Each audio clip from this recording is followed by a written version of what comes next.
வணக்கம். தமிழ் சமையல் சேனலுக்கு அன்புடன் வரவேற்கிறேன். இன்றைக்கி நாம் ஈரல் ஃப்ரை எப்படி செய்யுதுன்னு பார்க்கலாங்க. அதுக்கு முன்னாடி தமிழ் சமையல் சேனலுக்கு லைக் பண்ணுங்கள், ஷேர் பண்ணுங்கள். சப்ஸ்கிரைப் பண்ணாதவங்க தயவு செஞ்சு சப்ஸ்கிரைப் பண்ணிக்கோங்க. கீழே இருக்க பெல் ஐக்கானையும் தட்டிடுங்க. வாங்க இப்போ நம்ம மட்டன் லிவர் ஃப்ரை எப்படி செய்யலான்னு பார்க்கலாம். அதற்கு 1/4 கிலோ மட்டன் எடுத்துருக்கேங்க. அதுக்கப்புறமா மசாலா மஞ்சத்தூள் 1/2 ஸ்பூன், மிளகாத்தூள் 1/2 ஸ்பூன், கரம் மசாலா 1/2 ஸ்பூன், வெங்காயம் சின்ன வெங்காயம் எடுத்தால் டேஸ்ட்டாக இருக்குங்க.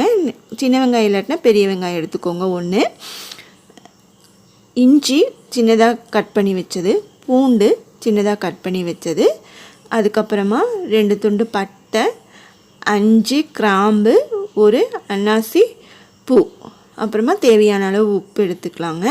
அப்புறமா 2 மிளகாய், தக்காளி 1, அப்புறமா மிளகுத்தூள், ஜீரகத்தூள், அப்புறம் வாசனைக்கு கருவேப்பிலை, கொத்தமல்லி, அவ்வளோதாங்க. ஈரல் எப்போவுமே ஒரு மாதிரி சவுன்னு ஒரு மாதிரி இருக்குங்க. சாஃப்டாக எப்படி செய்கிறதுன்னு சொல்லிட்டு உங்களுக்கு சொல்லித்தர போகிறேங்க. ஸ்கிப் பண்ணாமல் லாஸ்ட் மட்டும் பாருங்கள். ஒரு பாத்திரம் எடுத்துக்கலாங்க. அதில் 2 ஸ்பூன் ஆயில் ஊற்றிக்கலாங்க. பட்டை, கிராம்பு, அன்னாசி பூ எல்லாத்தையும் போட்டுக்கலாங்க.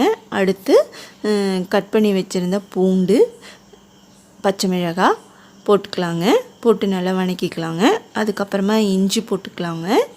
இஞ்சி போட்டு நல்லா ஃப்ரை பண்ணிக்கணுங்க. இஞ்சும் பூண்டும் நல்லா வெந்ததுக்கப்புறமா வெங்காயம் போட போகிறோங்க. வெங்காயம் போட்டு நல்லா வேகணும். ஃப்ரை பண்ணுங்கள். வெங்காயம் 2 கட் பண்ணி போட்டுக்கோங்க. அது நல்லா ஃப்ரை ஆகட்டும். ஈரல் ஆட்டு ஈரலில் நிறைய சத்து இருக்குங்க. நோய் எதிர்ப்பு சக்தி இருக்குங்க.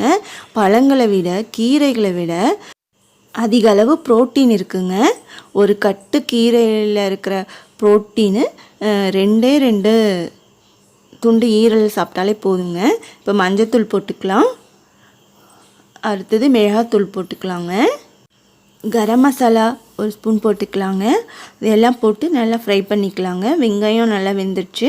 இப்போ எல்லாமே ஃப்ரை பண்ணிவிட்டு பச்சை வாசனை போகிற வரையும் ஃப்ரை பண்ணிக்கலாங்க. அதுக்கடுத்து தக்காளி போட்டுக்கலாங்க. தக்காளி போட்டு நல்லா தக்காளி வேகிற வரைக்கும் நல்லா ஃப்ரை பண்ணிக்கலாங்க. ஈரல் ஃப்ரையில் ஒரு சிலர் தக்காளி போட மாட்டாங்க. ஆனால் தக்காளி போட்டு இந்த ஈரல் ஃப்ரை செஞ்சால் ரொம்ப டேஸ்ட்டாக இருக்குங்க. அதனால் தக்காளி ஆட் பண்ணிக்கோங்க. 1 ஸ்பூன் உப்பு போட்டுக்கலாங்க. கரெக்டாக இருக்கும். அதுக்கப்புறமா இது நல்லா ஃப்ரை ஆகட்டுங்க. உங்களுக்கு ஒரு டிப்ஸ் சொல்கிறேன்னு சொன்னேன்.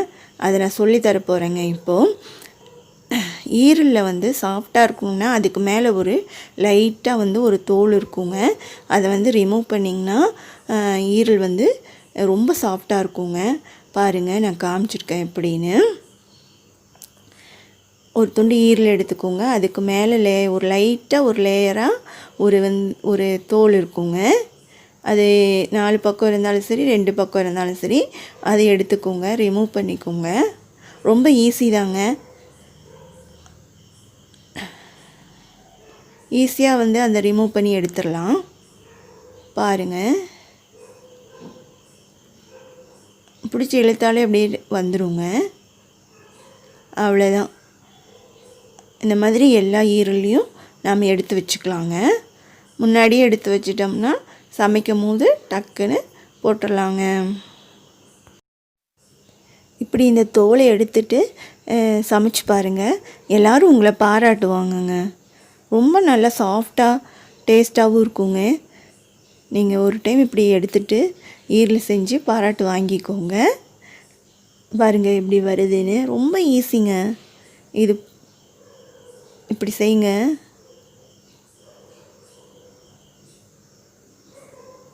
கஷ்டமே இல்லைங்க. லைட்டாக பிடிச்சி இப்படி இழுத்தாலே போதுங்க, வந்துடும்.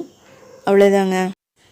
அதிகமாக மட்டன் ஈரலில் நோய் எதிர்ப்பு சக்தி இருக்கிறனால இப்போ நம்ம இருக்கிற காலகட்டத்தில் வாரத்துக்கு ஒரு டைம் இல்லைன்னா 2 டைம் வந்து ஈரல் வந்து சாப்பிட்றது ரொம்ப நல்லதுங்க. நோய் எதிர்ப்பு சக்தி அதிகமாக இருக்குங்க. நீங்கள் கண்டிப்பாக சாப்பிடுங்க. இப்போ வெங்காயம் வந்து நல்லா ஃப்ரை ஆயிடுச்சுங்க. இப்போ நம்ம வந்து அந்த ஈரல் சுத்தப்படுத்தி வச்சுருந்தோம்ல, அந்த ஈரல் போட்டுக்கலாங்க. போட்டு நல்லா ஃப்ரை பண்ணிக்கலாம். நல்லா ஃப்ரை ஆகட்டுங்க. இதுக்குள்ளே வந்து ஒரு தண்ணி வருங்க. அந்த தண்ணியெல்லாம் வற்றுற அளவுக்கு நம்ம ஃப்ரை பண்ணணுங்க. இல்லைன்னா ஒரு மாதிரி பேட் ஸ்மெல் இருக்கும். அந்த பேட் ஸ்மெல் வந்து இல்லாமல் இருக்கணும்னா நம்ம வந்து அந்த தண்ணியெல்லாம் வந்து வற்றுற அளவுக்கு ஃப்ரை பண்ணிக்கணுங்க. பாருங்கள் மட்டன்லேருந்து தண்ணி எப்படி வெளியில் வருதுன்னு. இந்த தண்ணியெல்லாம் வந்து வற்றுட்டுங்க. அதுக்கப்புறமா வேகிறதுக்கு தேவையான அளவு தண்ணி ஊற்றி நல்லா வேக வச்சுக்கலாங்க. கொதித்ததுக்கப்புறமா கொஞ்சம் கருவேப்பிலை போட்டுக்கலாங்க. கருவேப்பிலை போட்டால் இந்த ஸ்டேஜில் ரொம்ப வாசனையாக இருக்குங்க. அது ஒரு டேஸ்ட்டாக இருக்குங்க. அதனால் இந்த ஸ்டேஜில் 2 கொத்து கருவேப்பிலை போட்டுக்கோங்க. அதுக்கப்புறமா எல்லாமே நல்லா வேகட்டுங்க. மட்டன் மூடி வச்சு நல்லா வேக வச்சுக்கலாங்க. இடையில ஓப்பன் பண்ணி கிளறி விட்டுக்கலாங்க. இப்போ நம்மளோட ஈரல் நல்லா வெந்துருச்சுங்க. அப்புறமா ஒரு 1/2 ஸ்பூன் மிளகுத்தூள், 1/2 ஸ்பூன் ஜீரகத்தூள் போட்டு நல்லா கிளறி ஸ்டவ் ஆஃப் பண்ணிடலாங்க. நம்மளோட ஈரல் ரெடி ஆயிடுச்சு. இப்போ நம்ம வேறு பவுலுக்கு மாற்றிக்கலாமா? வாங்க சாப்பிட்லாம். நீங்களும் சமைச்சு பார்த்துட்டு எப்படி இருக்குன்னு சொல்லி கமெண்ட் பண்ணுங்கள். இப்போ கொஞ்சம் கொத்தமல்லி போட்டுக்கலாங்க. அவ்வளோதான், நம்மளுடைய டிஷ் ரெடி ஆயிடுச்சு. மட்டன் ஈரல் ஃப்ரை நான் சாப்பிட்டு பார்த்தேங்க. ரொம்ப சாஃப்டாக டேஸ்ட்டாக இருக்குதுங்க. நீங்களும் சமைச்சு பாருங்கள். நம்மளுடைய தமிழ் சமையல் சேனலுக்கு லைக் பண்ணுங்கள், ஷேர் பண்ணுங்கள். சப்ஸ்கிரைப் பண்ணாதவங்க சப்ஸ்கிரைப் பண்ணிக்கோங்க. கீழே இருக்க பெல் பட்டனையும் அமுத்திடுங்க. நன்றி, வணக்கம். தேங்க்யூ.